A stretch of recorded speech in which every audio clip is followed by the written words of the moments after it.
How are you all doing? Of course, no one is actually in the chat just yet. It takes a while to populate. But if you're watching on the archives, how are you doing? It's a beautiful day here in the burg of Gettys.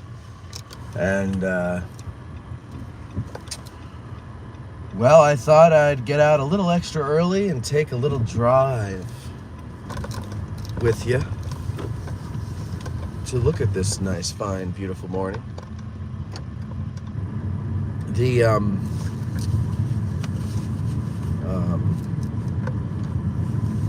I thought the weather was saying it was going to be cloudy all day, so clouds might be rolling in. But as of now, it's nice and sunny.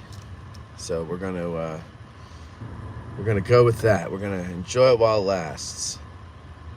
And we'll take a little trip around the battlefield.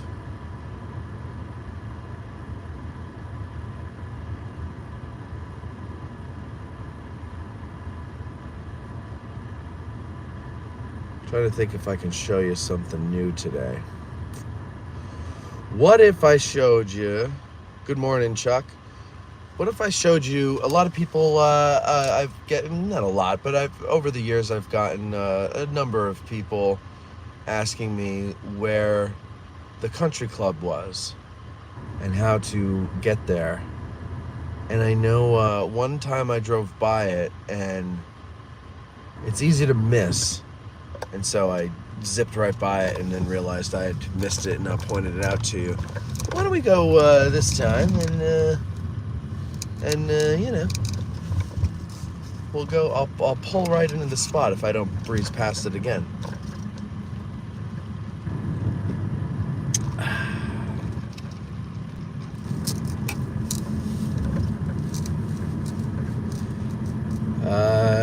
Peter says, good morning, damn, it's looking nice there. I've been so crappy in New York this summer. That sucks.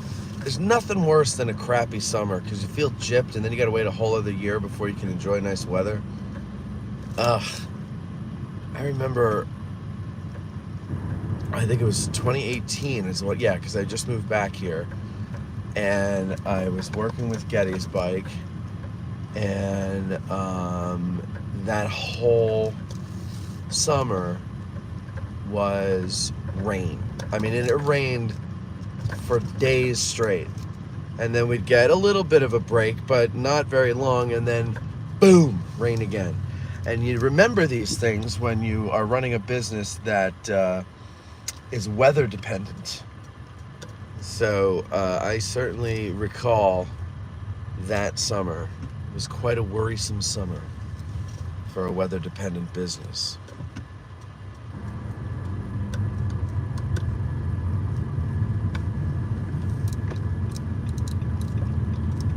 But I remember when fall came, I felt like I had been ripped off because it never really was that summery where you needed the relief from the heat, you know what I mean? Good morning, Fraser, baby. Okay. So I'm on a little earlier than usual. Because I just am. Morning, Russell, up in rainy New Hampshire. I guess you're getting rain today. We were supposed to get, you know, like 8 hours of thunderstorms and rain yesterday, according to one forecast I saw. And we got rain, but hardly anything worth writing home about. And you know how I love to write home about rain. You know, that's the one thing y'all know, right? Matt loves writing home about the weather.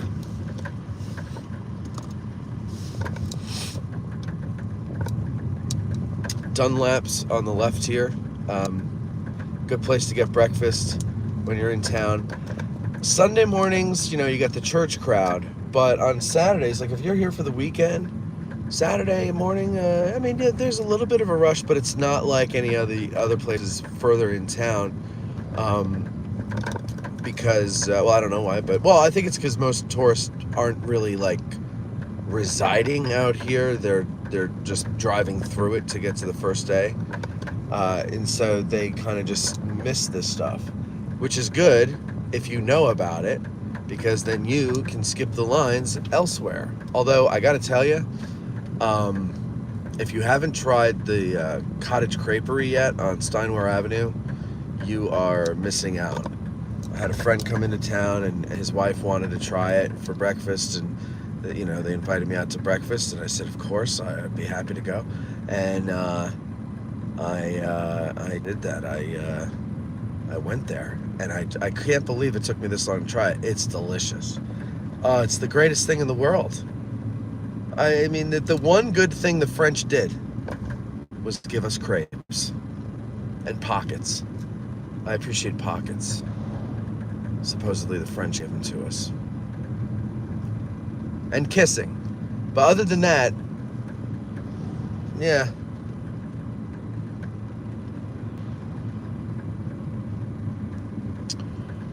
In May we didn't have rain, then boom, rain. Yeah. That's like, you know, a couple hours. Just no humidity. It was like perfect weather. And then June, then it started being normal. It started normaling out in June. All right, so you want to go on Country Club Road or lane. Picture a lane, but okay, that's what it's called. Country Club Lane. Okay, and so what are these signs? Stop apartments at Country Club Lane and Route 30. Oh, they want to put apartments out here. I forgot about that. God, with the apartments. See, this is why I'm moving out of town. Oops, I wasn't supposed to say that.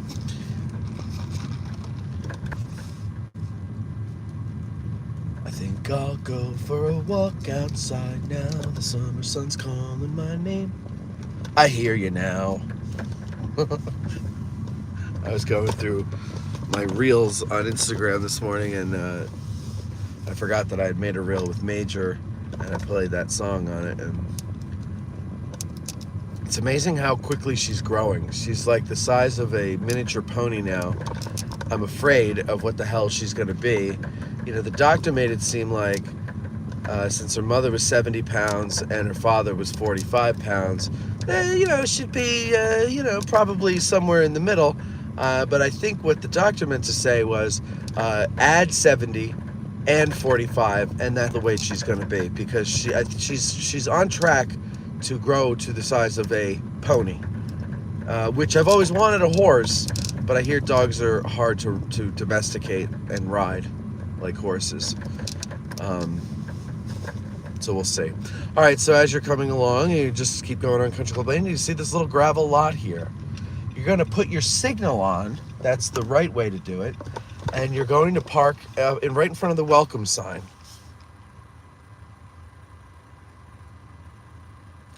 And then you park and you get out, and then right behind the welcome sign is a pathway. And you follow the pathway into the old country club and the new part of the park. It's really cool out there. Archers Brigade went over there, fought over there. The Iron Brigade came out. It's all there. It's all there, folks. And it's pretty neat. It's pretty neat. Oh boy. So let's see here. Let's head out to the Fairfield Road, and we will then go down West Confederate. So apparently, I don't know if you guys have listened to the Ask a Guide with Rick Schrader yet, but I've heard from about 3 people that they've never heard the word penis so much in a history podcast. And I was like, what? I go, why the hell were we talking about penises? And they're like, you're talking about wounds. And I was like, I gotta listen to that. I had no memory of it, because we recorded that back in the winter. So, you know, I literally can't tell you if I ate breakfast, let alone what I ate for breakfast yesterday. I'm not going to be able to tell you what we talked about on a 2-hour show or 1.5-hour show out of hundreds of 1.5-hour shows that we've done. There's no way. Ain't no way. So I was listening to it before, and my God, we did talk about penises a lot.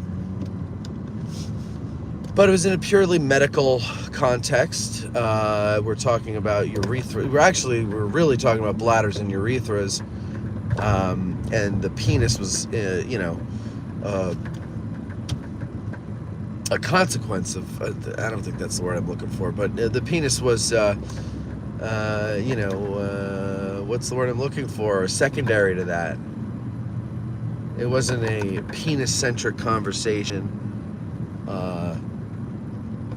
Yeah. So if you want to hear about penises, apparently the Ask a Guide that came out yesterday has a good deal of talk about penises. And Chamberlain's penis.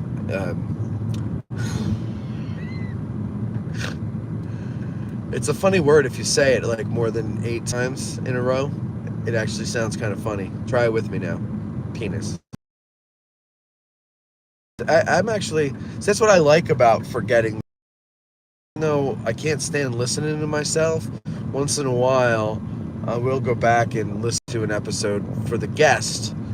I love when Rick is on. Because, I don't know, he has that, they guess as a doctor they call it bedside manner. But he just has a good bedside manner, making a right on Confederate Avenue off of Fairfield Road. And it's, I love the information. I'm very fascinated by medical science. Morning, Dustin.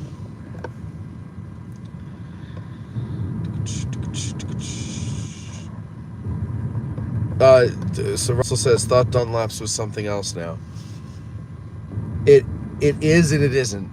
It's basically the same. It's improved a little bit, but it's owned by Federal Point, so it's part of Federal Point.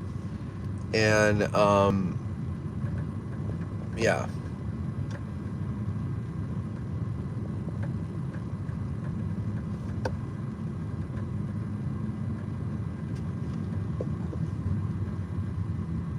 But I think they still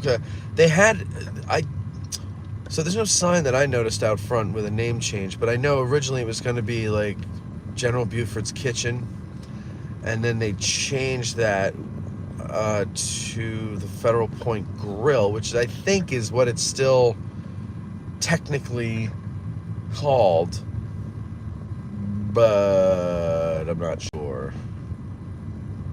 I haven't been there in a month or so. 2 months, maybe?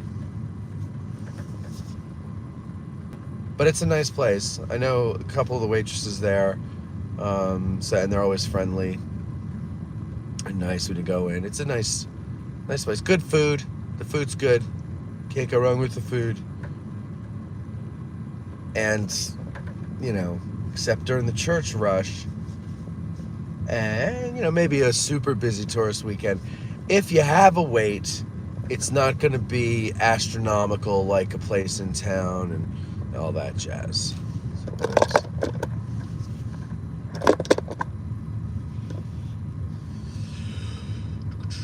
I was there the whole month of May. I was there the whole month of May.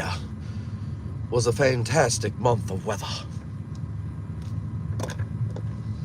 Spent a week in England where the bread is like a rock. Go to France and the bread saved my bleeding gums. Though England is much better than France. France, I've never been to France, so I can't tell you on the level you're speaking now whether it's better or not. But the French government, we could speak governments. The British, they got some. Some people have some grievances with the British. All right, and the French. Come on. The French. I mean, does anybody really ever take them seriously? When's the last time the French did anything worth our attention? Oh, I know, they got rolled over by the Nazis, and then we had to pay attention to them. But anyway, I think the British, England's way cooler. Absolutely way cooler. Their whole thing, just the whole British thing, you know, with the monarchs, the tradition, the household guard, the Queen's this, the King's that. The this watch, the black watch, the green watch, the purple watch, the wristwatch. They just, I don't know, there's just a really cool tradition, but brutal people. Like, not the people themselves, the history, the government, the kings, the armies, the brutal treatment of people. And so there's, you know, that's kind of not cool. But again, like with any other era of history that I look at, I'm detached, I'm dispassionate. I don't get like offended on behalf of people that lived 1 million years ago like people do today. I just go, oh, this is what happened. Oh, and this side did that, and this side did this, and okay, and this is the result. Wow, that is history. I can't change anything about that. So I will move on with my day and make sure that the history I make, as small as it may be, is not bad.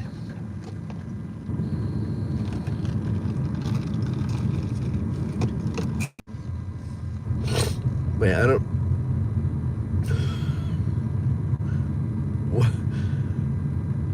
Russell, I'm reading your comment, and they only held it back because it has the word penis in it, but you say, who is the guide you would like to go with, comma, all caps, the penis guy. I'm gonna show it so people can see it. Well, I don't get it. I feel like there's like a typo in there somewhere or something. Tim, good morning, Tim. How are you doing? English people have a great sense of humor and very friendly. Yeah, that's what I like about the British, is their sense of humor. And I've never met a Brit I didn't like. Even the wild ones still have a sense of, you know, fun. And I don't mean wild ones in like, they just like to have fun a lot. I mean like, you know, the real assholes.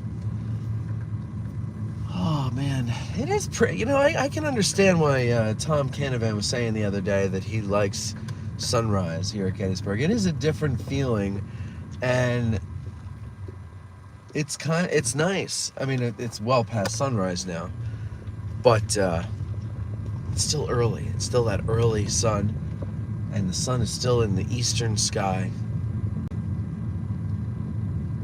And whatever.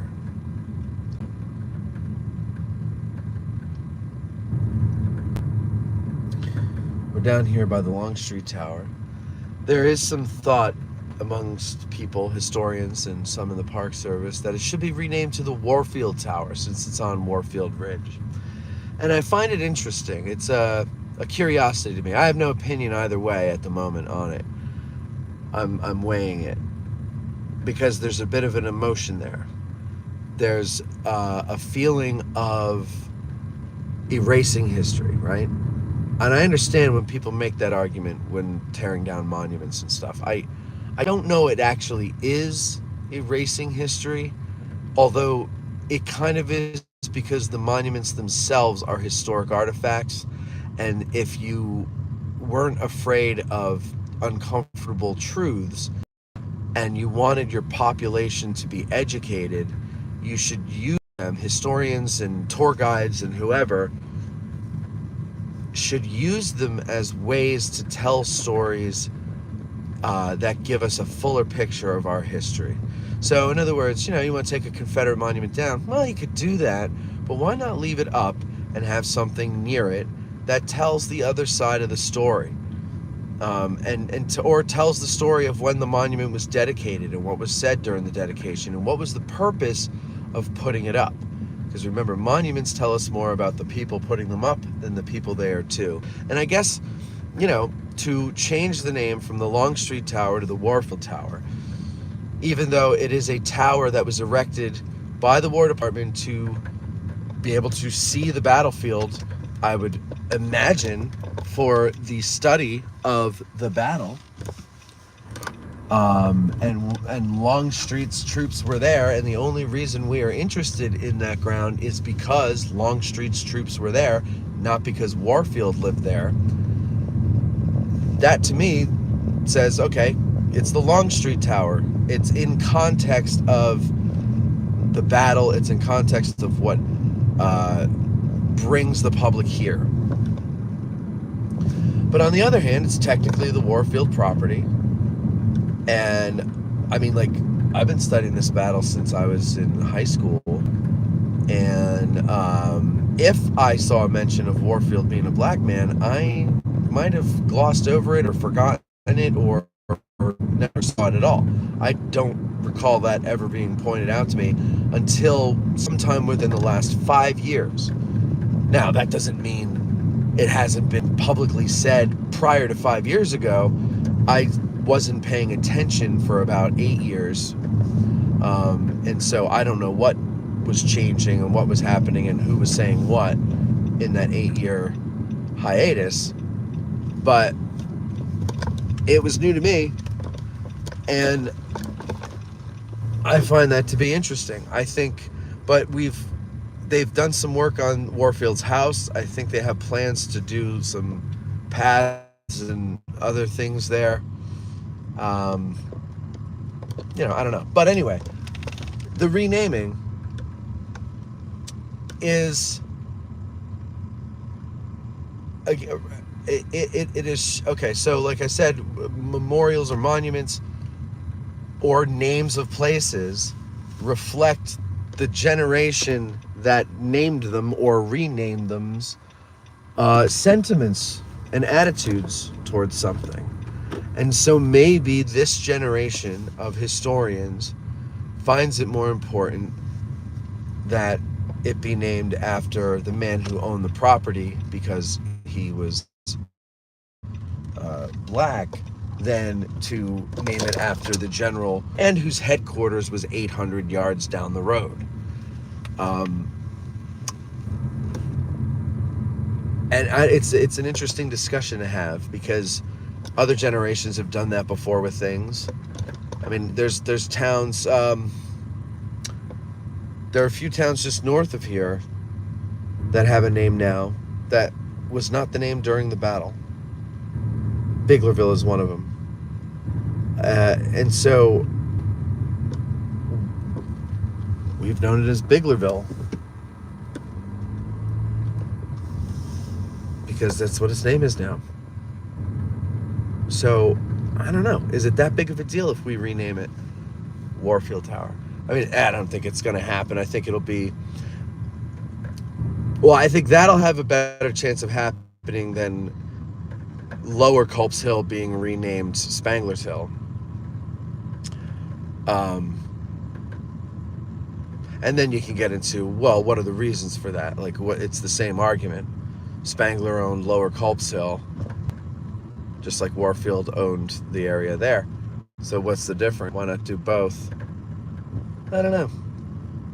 Because I think when you make decisions and you operate without the benefit of principle and you're just going for optics,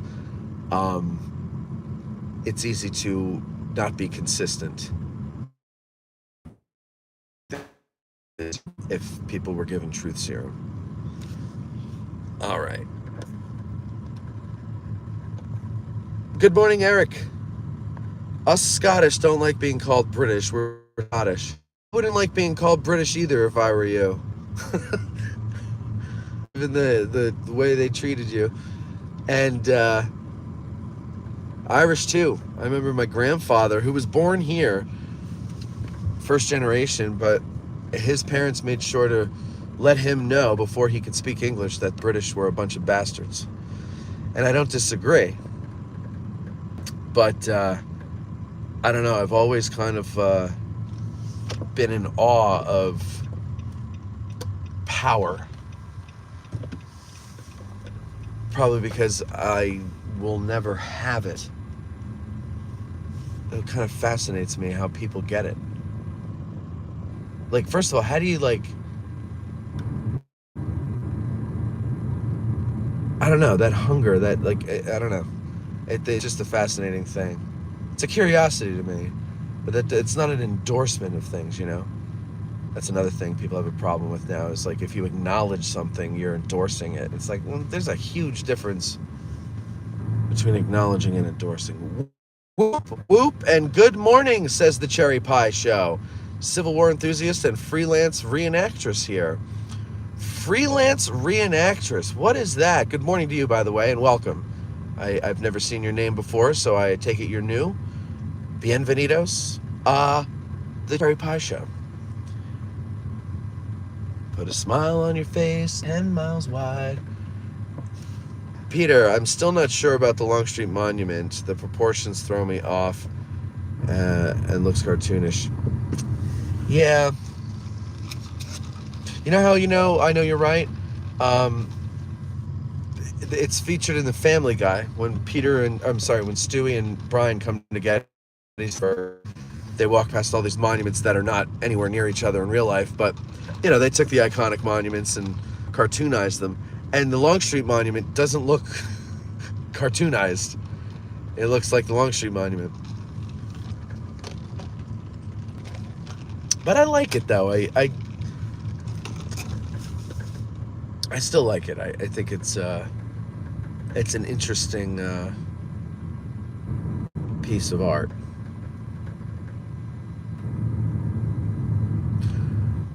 But that one there, the Gibbon Monument that we just passed, that's one of my favorite statues. A striking figure. I like the hat.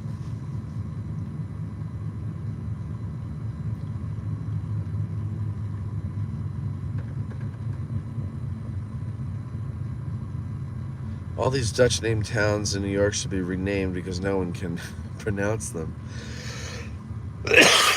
Not even the locals. Yeah, well, I was saying, I don't know if it was yesterday or another day, but I was talking about this place called Fossil Farms, which is an exotic meats place in Boonton, New Jersey. But it's spelled Boonton. And but we call it Boonton. It's just too much trouble to make that first N sound like an N. Boonton. Like, I feel tired now after saying that. But Boonton is pretty easy. That's a Dutch word. I mean, North Jersey's full of Dutch words as well. And I don't know. There's some of them. What's like, Hoboken. I think is that Dutch or Indian? So we've got like Dutch and Indian words. Like my town, Parsippany, was originally Persipenny, and it was based off of the Parsipinung tribe that lived in the area with the Whippenung tribe, and that town, the next town over to me, is Whippany. So Whippany, New Jersey, Parsippany, New Jersey, Lake Hopatcong, New Jersey, Lake Hiawatha. We have a lot of Indian names there. And then there's British names. We have Newton, New Jersey, not to be confused with the Dutch Boonton. And I mean, it's a crazy hodgepodge of things. But I think that's cool though, because for those who are interested and get curious about names of town, I always found that to be interesting because it gives you an idea who settled it. The other thing New Jersey has is high taxes and smells. So, woohoo, New Jersey. We're driving through the visitor center complex down the recently paved road. This part here, the concrete, is Park Service property. They had this done through the winter and into June. And then we hit the nice and smooth. There we go. It's still early, but we'll drive by Gettysburg and see if anybody's out there. It's weird to not be involved with Gettysburg. It's weird to not come here every morning and dread being asked where the visitor center is. It's weird to not have the studio there anymore. It's just weird, guys.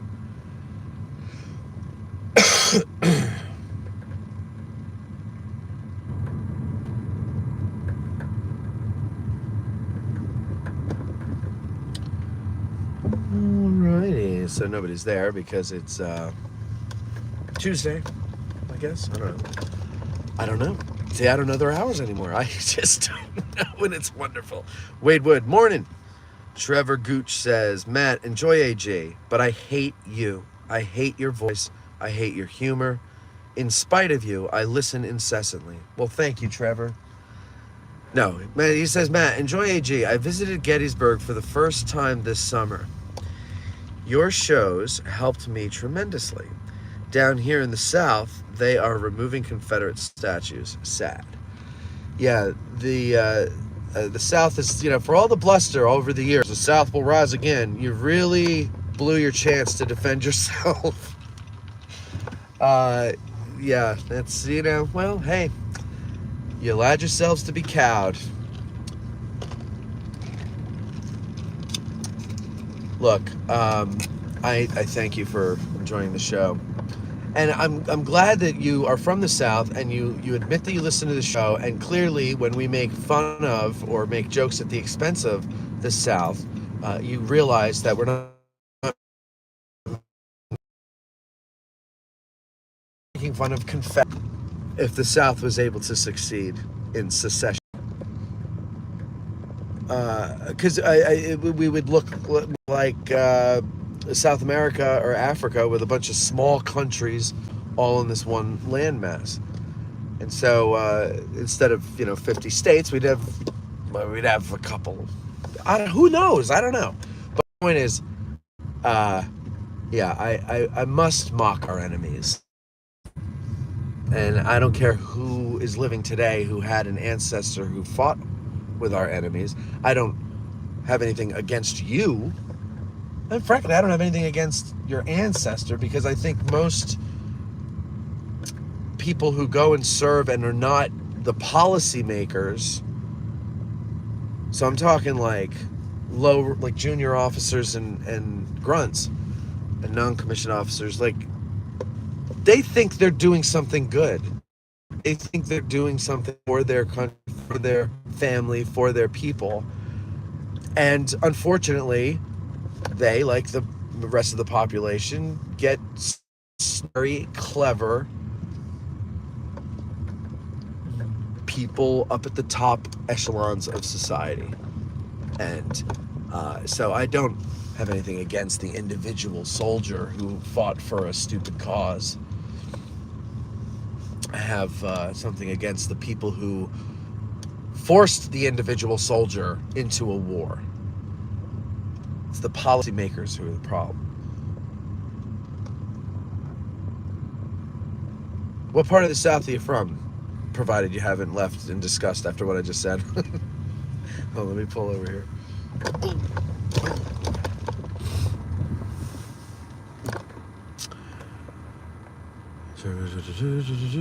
It's interesting we keep the names of Native Indian tribes, but we hit our Civil War.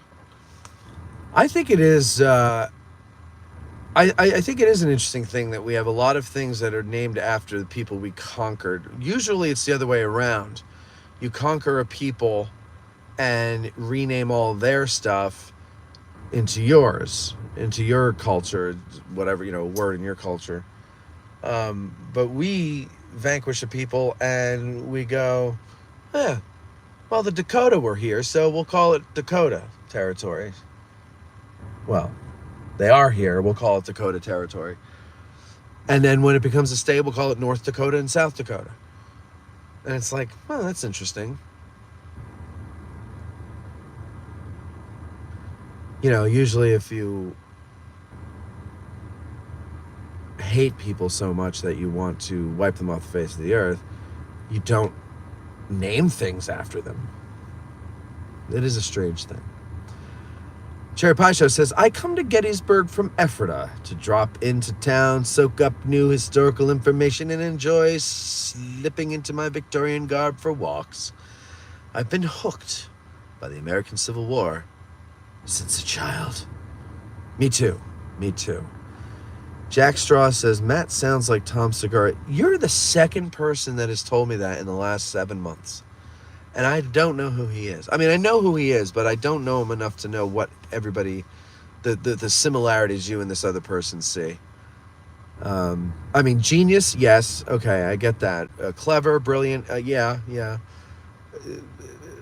You know, the sexiness scale is completely different. He's way lower than me. Freelance is something I came up with. Loosely meaning I dress up and enjoy history without being part of a regiment. Gotcha. Okay. So you like wearing the clothing. You like the material culture, if you will. Trevor's from North Carolina. I've always wanted to go to North Carolina. I had a friend in college who lived on my floor. He was from North Carolina. And I remember after Christmas break, the first year we were there, he brought home a mason jar full of moonshine that his uncle made. And boy, holy shit. One shot of that stuff was amazing. And then the best part was we were able to use it to clean the windows and strip some paint. It was good stuff.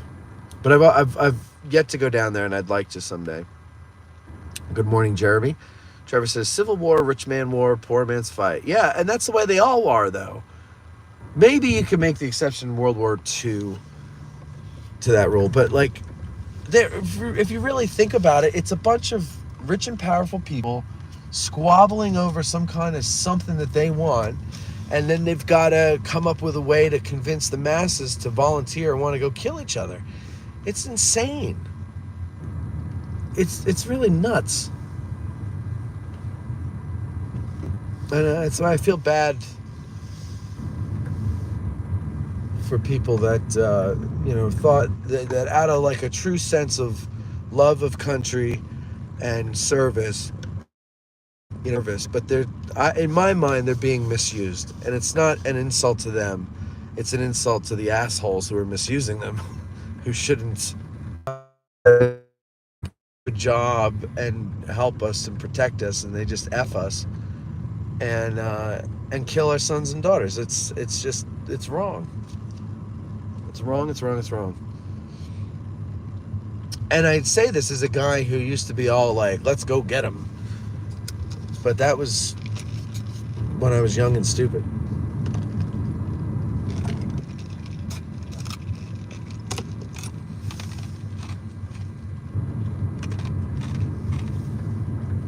All right, we're on Culp Hill.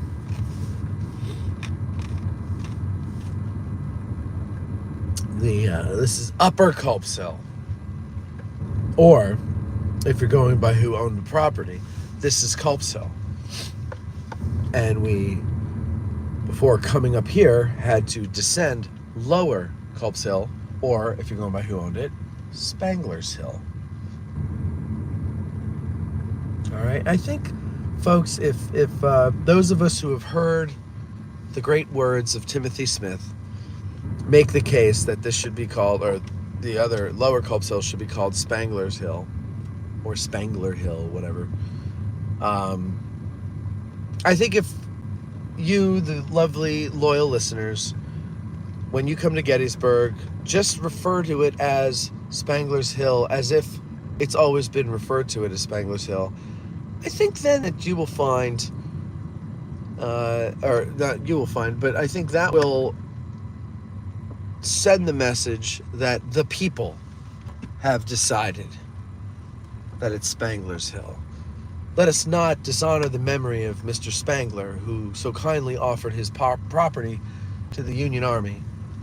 Said, here, fight your battle on my hill. I could use the fame. Only to be overshadowed, not only in size of hill, but also in memory by Culp, his old arch nemesis.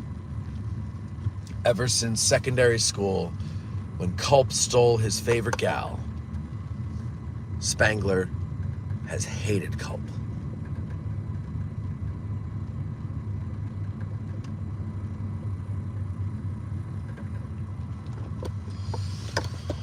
I just made that part up.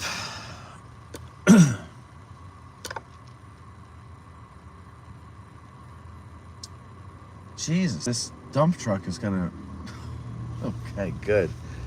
That pickup there pulled out and wasn't really getting out of the way, and that dump truck was just barreling down the road at like 80 miles an hour, and it didn't look like it was slowing down for a bit, and I was like, holy shit, he's gonna crash into this guy. But luckily, especially for the guy, it didn't happen.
We are turning now down Breckenridge Street.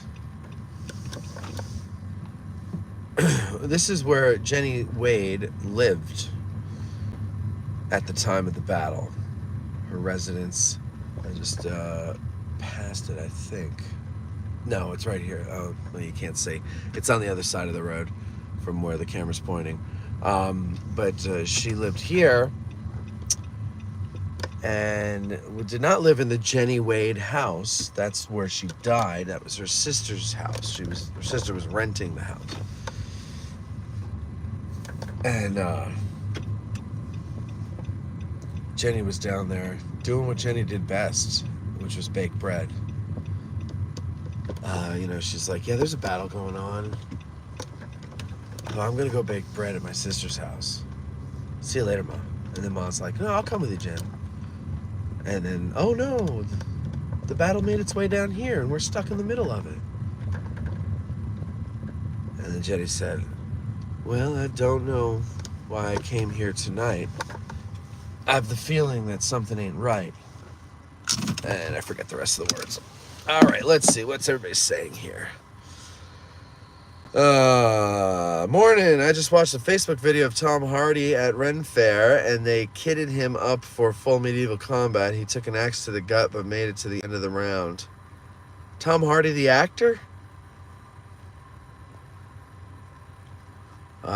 Peter says, I was surprised in modern times the different social backgrounds people came from, especially from affluent families and lower ranks. In the word of the great Timothy Smith, cool. Trevor says, Confederate soldiers were considered U.S. veterans, both North and South. Descendants helped in World War I and World War II. Yeah, wait, whoa. What? The United States government didn't consider them veterans, did they? The states did, I thought. And yes, North and South descendants helped win World War I and World War II because they were Americans. But the people who, and by Americans, I mean citizens of the United States of America, not people who live on the continent of America, North America. I'm talking about the Civil War generation. They didn't want to be part of the United States. They didn't want to be Americans. So I don't have much respect for them. The leaders of that movement, the grunts, I see as victims. Same with pretty much the grunts of any war. I see as victims of evil policymakers.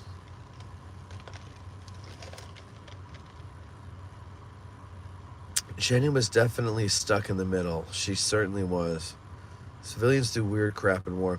Civilians do weird crap, period. People do weird things. We're very weird. I know during the lockdowns, I went to the grocery store 3 times a week because it was the only place you can go and see people. And I'm a social animal. And so I just went there to be around people. And I observed. But while I was there, I noticed a lot of meat was on sale. So I would go there and just buy food that I didn't need to freeze because I was like, I don't feel secure anymore. And so I better start piling up on some meats. And as like that surprised me. Like that was what do they call that? It was a behavior that I had never exhibited before, but I'd also never been in a situation where my entire world was I don't want to say taken from me, but like everything was changed just by the decree of a bald-headed prick in Harrisburg. And I was it just kind of shook my security and my confidence in us.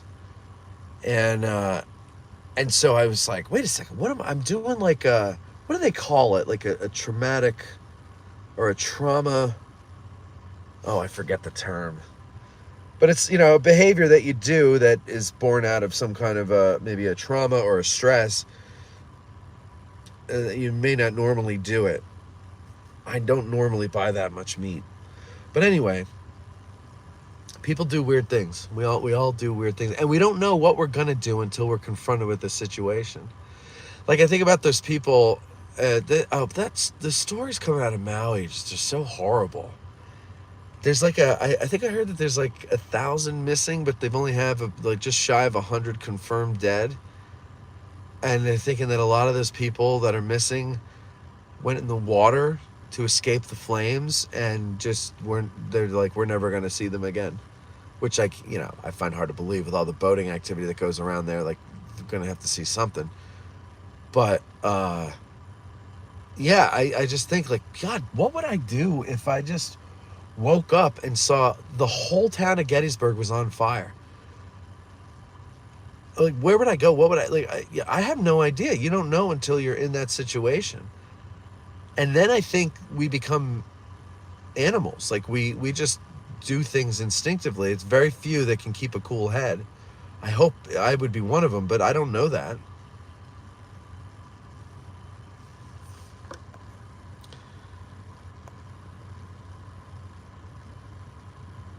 Lee used to be revered by Patton and Eisenhower. Sad we rewriting history. Yeah, no, I know a lot of people that say Lee wasn't that great of a general. Bullshit. Wasn't that great of a general. He was great enough to confound the Union Army for 4 years. He was a good enough general for sure.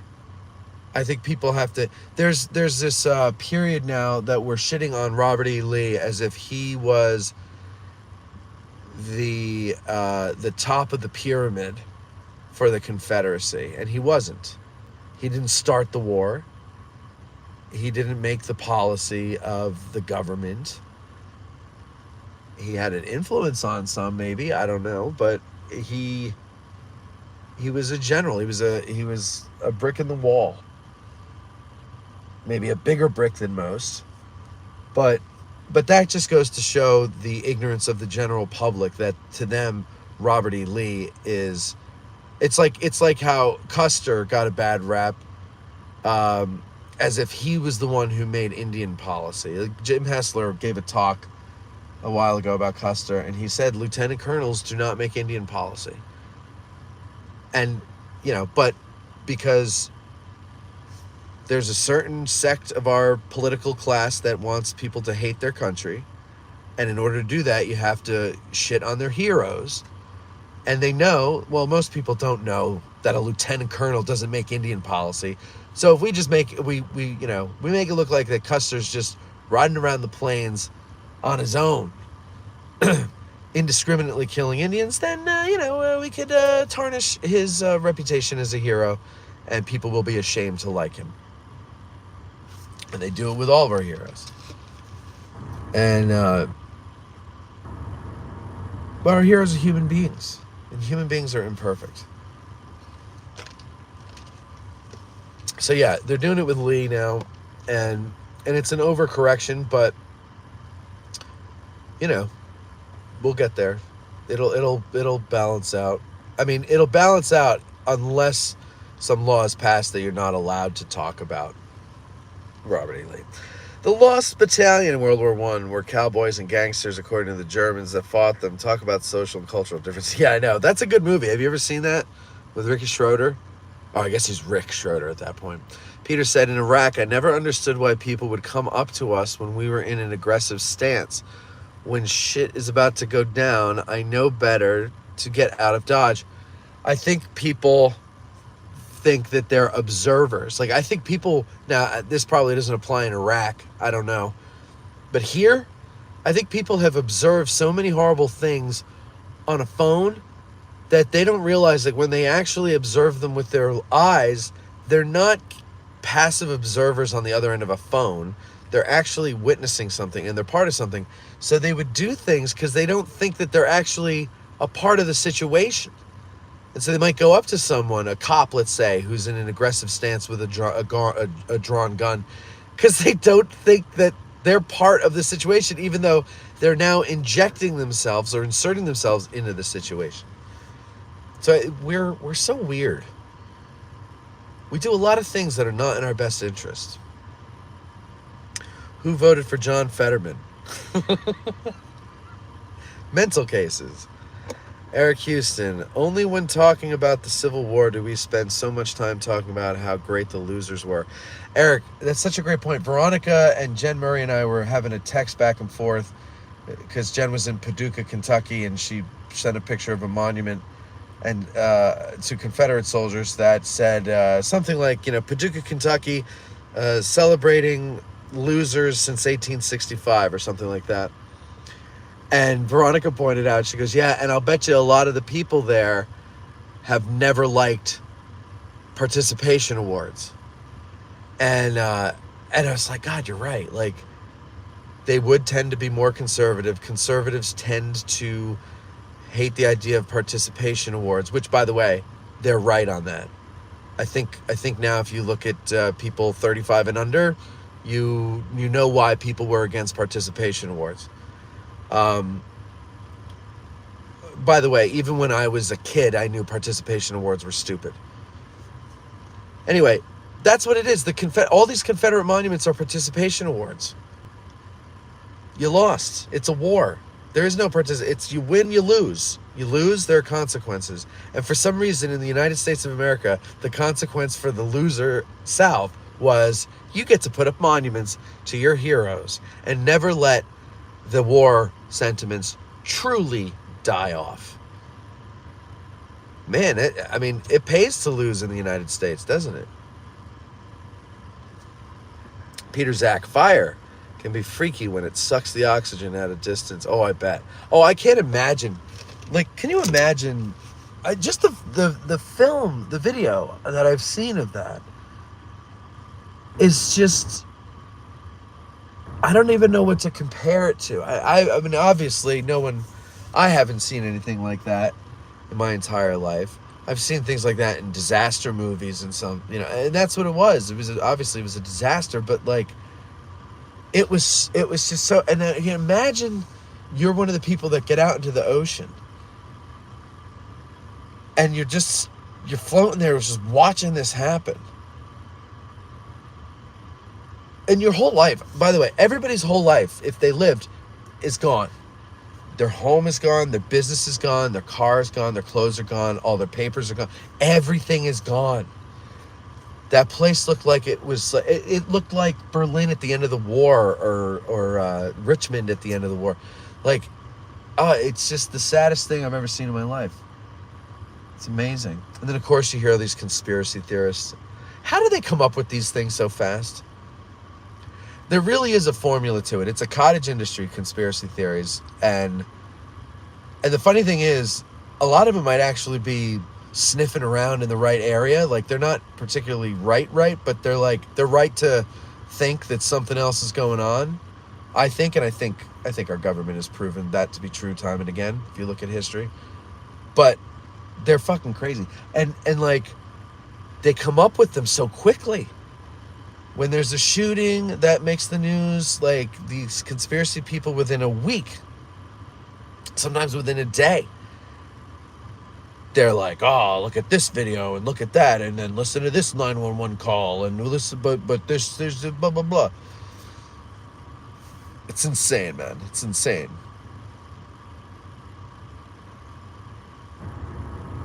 That guy steals catalytic converters for sure. What guy? Oh, did somebody walk by? Morning. I'm late. Good morning, Kevin. Pete, those folks were conditioned to dangerous times and situations seen in the early 80s, Nicaragua, Panama. All right, they're talking shop. I'll let them continue. Sad about Jenny Wade. Southern cities were destroyed. Yeah, southern cities were destroyed. And that's the thing. Like, I don't think the North were angels. The North and the South were comprised of human beings, and human beings are shitty. And like, think about it.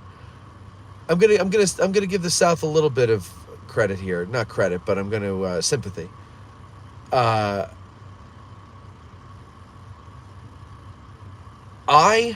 Okay, here.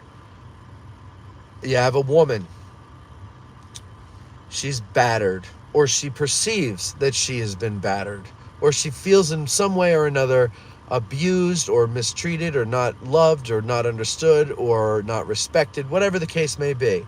And she says to her husband or boyfriend, no, this would be a husband, she says, honey, I want a divorce. And then she lists all of her grievances. And her husband gets a gun. And he grabs her by her hair and he says, you're not going anywhere. I love you. You love me. You're going to stay here and you're going to like it and you're going to be happy about it. So that's basically what the North did to the South. The South said, I want to go. The North said, no, you're going to stay and you're going to like it. And the South's like, no, I don't want to go. I want to go. Of course, it's not exactly like that, but that's kind of the way I look at it, is if you have to force somebody to stay with you, you're not in a good space. And you're not, nothing is working if someone wants to leave and you have to use force to keep them to stay. That's not a good deal for anybody.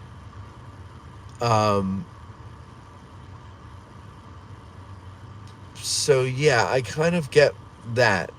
And the North, so the North is like, fine, you're leaving. We're going to destroy your cities. We're going to rape your women. We're going to eat your livestock. We're going to ravage you. It's like when Mike Tyson was who was he fighting or arguing with? He was arguing with somebody, smack talking someone, and he said, I'm going to F you until you love me. Right? That's basically what the North did. I'm going to F you until you love me. So I don't think they're angels either. It's a war. Nobody's an angel. No one is an angel. The good guys aren't angels. The bad guys aren't angels. No one even can agree on who the good guys and the bad guys are. The Union were the good guys. But you can't, it's awful. It's awful stuff. So to sit there and say, well, the North did this to us. Okay, yeah, no, you're right. I get it. But, like, it's a war. If you want to win a war, you got to kick some ass. And, I mean, that's what we did. That's how we won against Japan. We said, F this shit, and we dropped 2 nukes on them. That ended it pretty quickly. So, and I don't think that was wrong, because you want to end the war. You want to win the war. If you want to win the war, people die in war. So if you don't want people to die, don't have wars.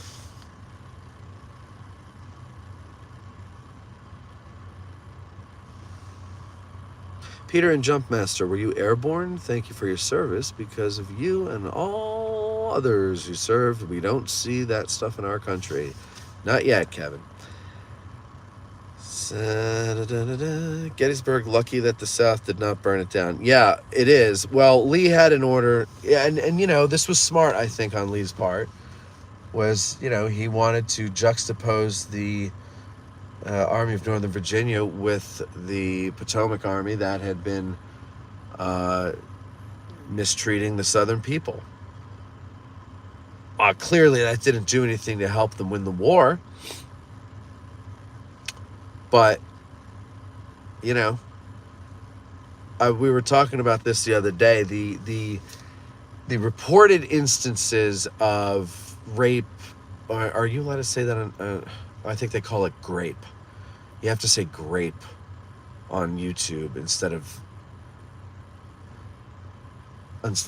grape without the G.